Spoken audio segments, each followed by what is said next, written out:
doing it for a reason. For what? To get that reward for prophesying, preaching, and enduring all things, and enduring until Yahweh Shai comes.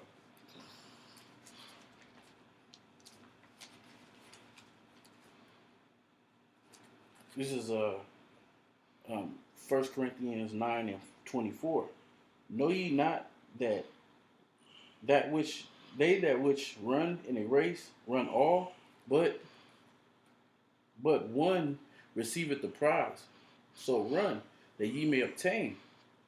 And every man that striveth for the masteries is temperate in all things.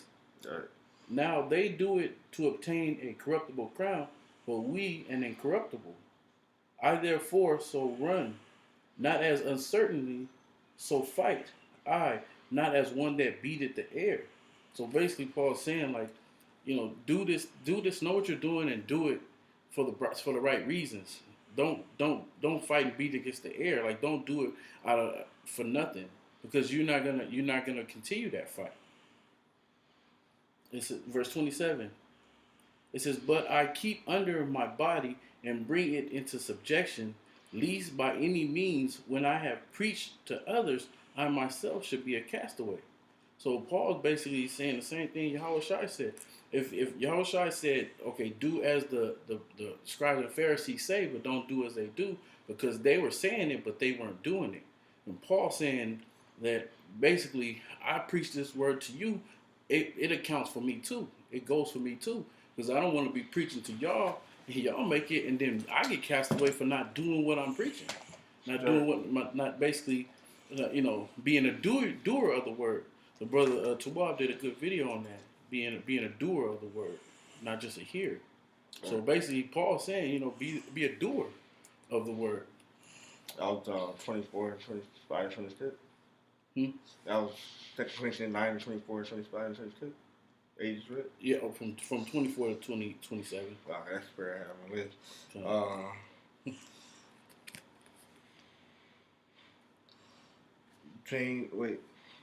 Philippians 1 and 6. It's Philippians 1 and 6. Be confident of this very thing, that he that which had begun a good work in you will perform it until the day of Yahweh Shai Mashiach. So basically, when you come into this truth, that was a good work that the Most High did by waking you up, by showing you this knowledge of this truth, and having you coming into the fold. That was a good work. So you have to trust that was a good work. So when demons mess with you or different shit, feel like he's about to pull you away from the truth or whatever, you have to. This is a builder of your faith, because you got to know that. Well, you say to yourself, Yahweh Shem Shai took the time to wake me up. It was a good work. I have to believe that he's going to see that work through. Through me, he's going to allow me to push it through, to make it through. Right. I was good on that? Yeah. Philippians 1 and 6? Yeah, that was it. Okay, James 5 and 7.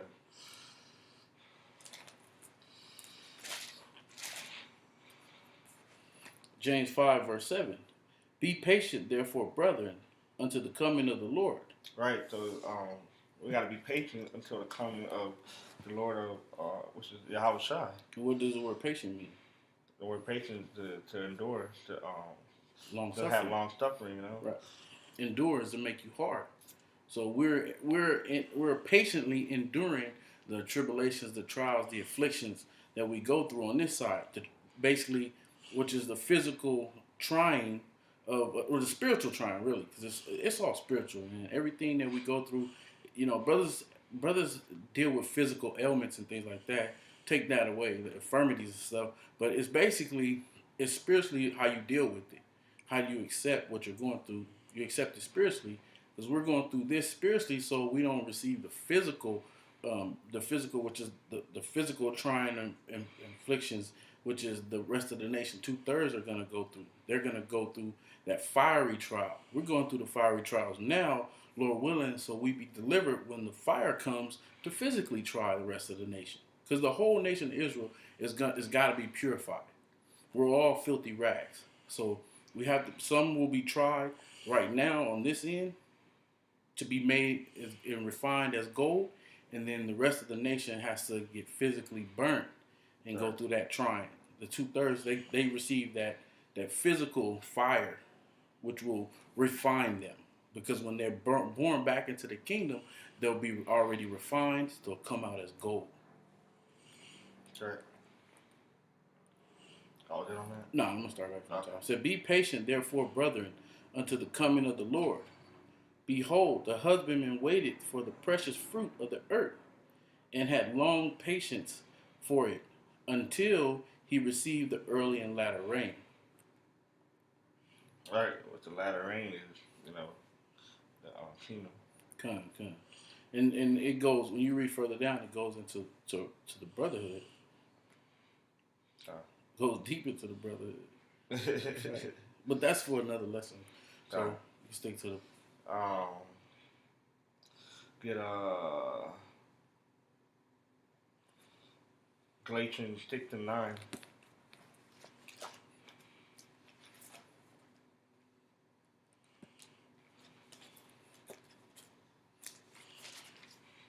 Book of Galatians 6, verse 9. "And let us not be weary in well doing, for in due season we shall reap if we faint not."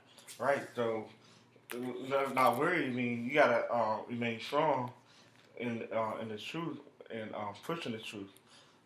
Pushing until Shiloh is here, or Yahweh Shai is here, and that's gonna come a time where that season gonna come where we're gonna be rewarded. For our long suffering and our diligent and being sincerely in the truth, and also prophesying to get this kingdom. And and if we faint not, we have some men that faint, man. They ran out of gas and they fainted out on the track. Yep. They gave up, man. And so don't faint, man, because the spirit of the how about you Shine to be with you if you're a part of His chosen. Yeah, I want a quick precept. What we just were saying.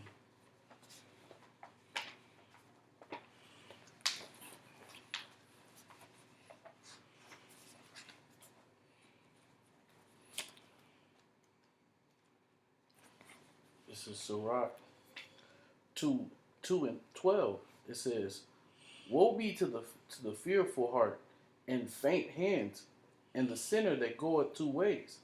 Woe unto him that is faint-hearted, for he believeth not. Therefore shall he not be defended.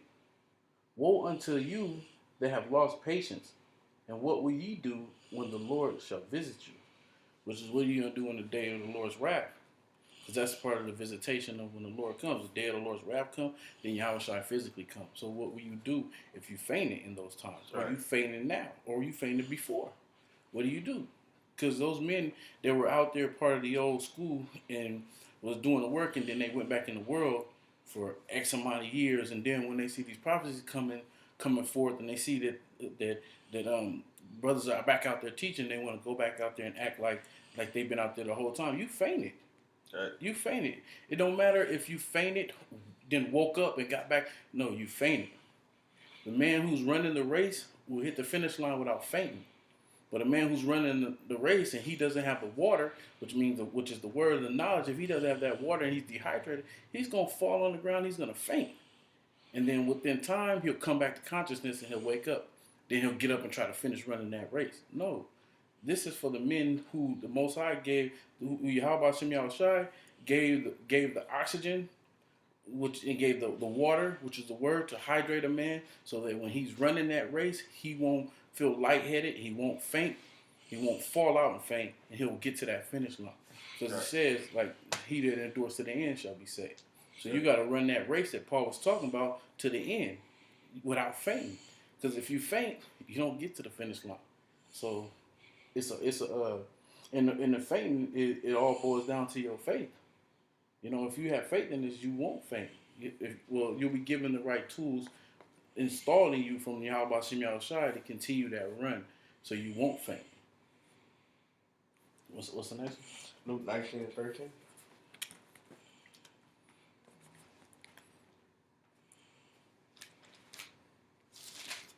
It's Luke 19 and verse 13. It says, and he called his 10 servants and delivered them 10 pounds. Right, the 10 servants represent the the the 10 representing completion. So the 10 servants representing the amount of men that was the elect men. This is, and said unto them, occupy till I come. Right, so we have to occupy doing what? You got to be out there, because you go into the parable talking about how the 10 men, what they did with the 10 pound, and how they would be rewarded for their increase. So you got to occupy until the master come back with Yahweh Shai. Mm-hmm. As a good servant, you got to occupy in his word and in his truth. And then what? You also got to be out there occupying in the street, preaching and prophesying against his kingdom, and also prophesying to the elect men to wake up. Yeah, and it tells you how blessed is they who, when Yahweh Shai come back, that he finds so doing. Right. You know. What's the next one?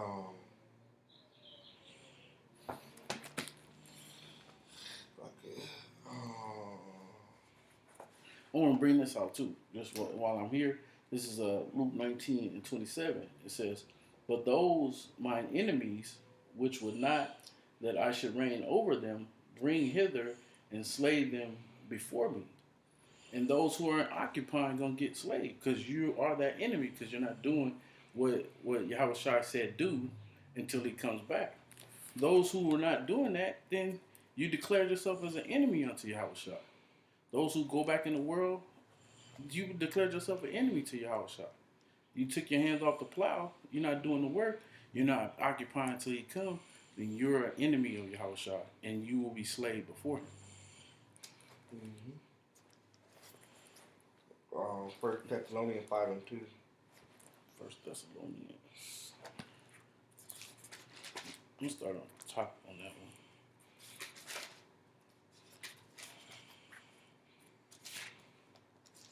You said 1 Thessalonians? Not. Yeah, 1 Thessalonians. 1 Thessalonians. I'm gonna start from the top. Okay. It says, 1 Thessalonians 5:1. But of the times and seasons, brethren, ye have no need that I write unto you. Why does he have no need? Because you're paying attention to the prophecies. You understand the times and the seasons that you're in. So we understand that. So we know what we're looking for. Those that are lost, they don't understand the time and the season they're in.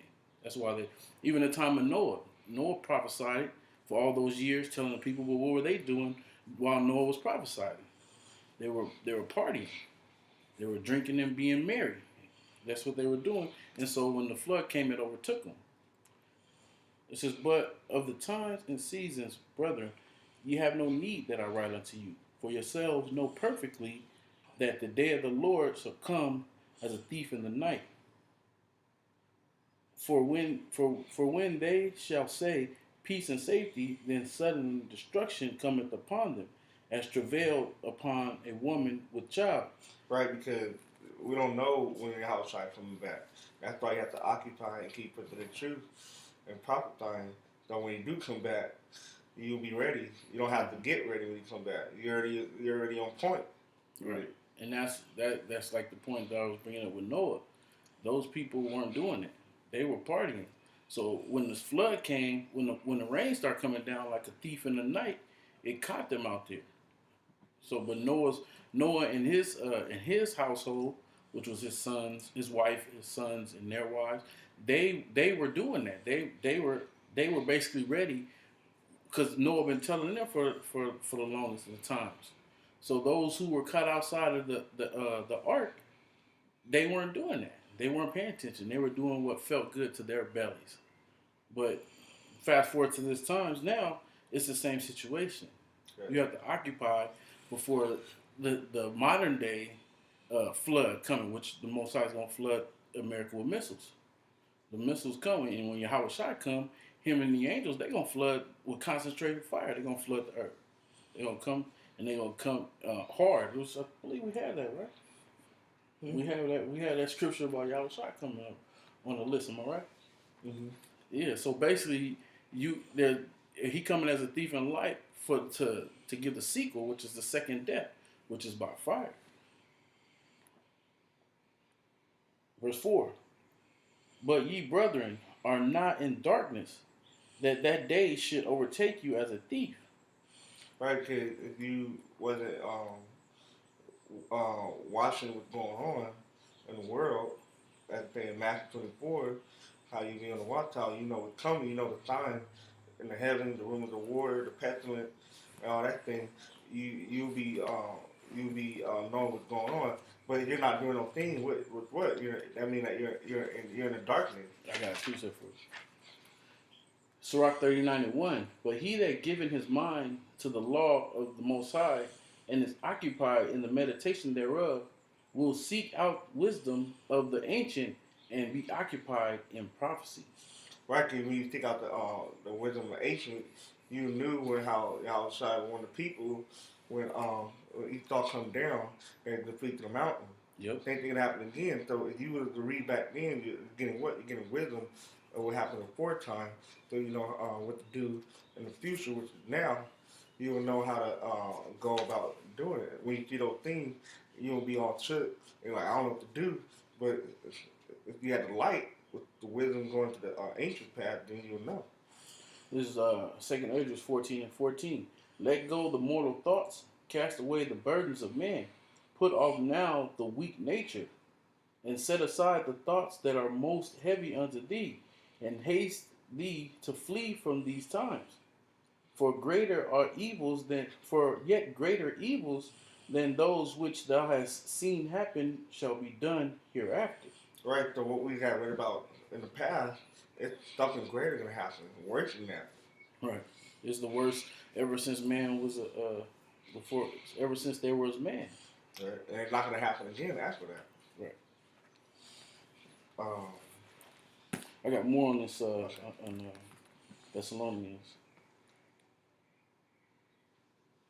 Verse 5. It says, Ye are all the children of light, and the children of the day. We are not of the night, nor of darkness. Therefore, let us not sleep as do others. Right, so we're not sleeping in the watchtower. We're wide awake in the watchtower. Because we're the children of light of the day.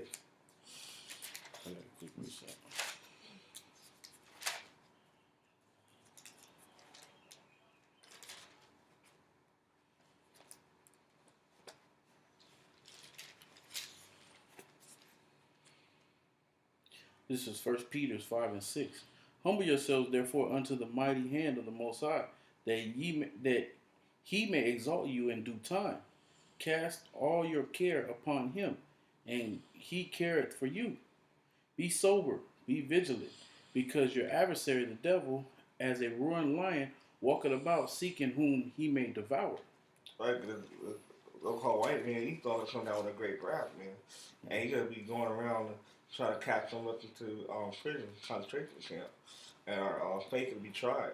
And we'll be going through the tribulation and the temptation, with the hour of temptation, with the mark of the beast, is the RFID chip that Revelation 13 speak about, you know, the Jacob trouble. So we have to be aware of how Esau will be operating too. Good. I'm going to read that again. It says, therefore let us not sleep as do others, but let us watch and be sober, because in Peter's 1 Peter 5:8, it tells you watch and be sober. Be sober minded, because the devil, our adversary, is seeking them out who he may devour. He's going to devour those who are asleep. He's going to devour those who are spiritually intoxicated, and those that are spiritually sober, which are those are of the day. You're watching for that. But those who are not, who are drunken, those of the night, those are the ones which are the 2/3. Those are the ones who are adversary, which is Esau. Those are the ones who he's going to devour. And also the one that's in the night and that are drunken, that are not sober minded, and that are asleep, is those It's those other group, man. They know that Israelite, but they got the false prophet that are leading them astray and not being on the watchtower, which is IUIC, which is IUPK, Yeah. GOTT.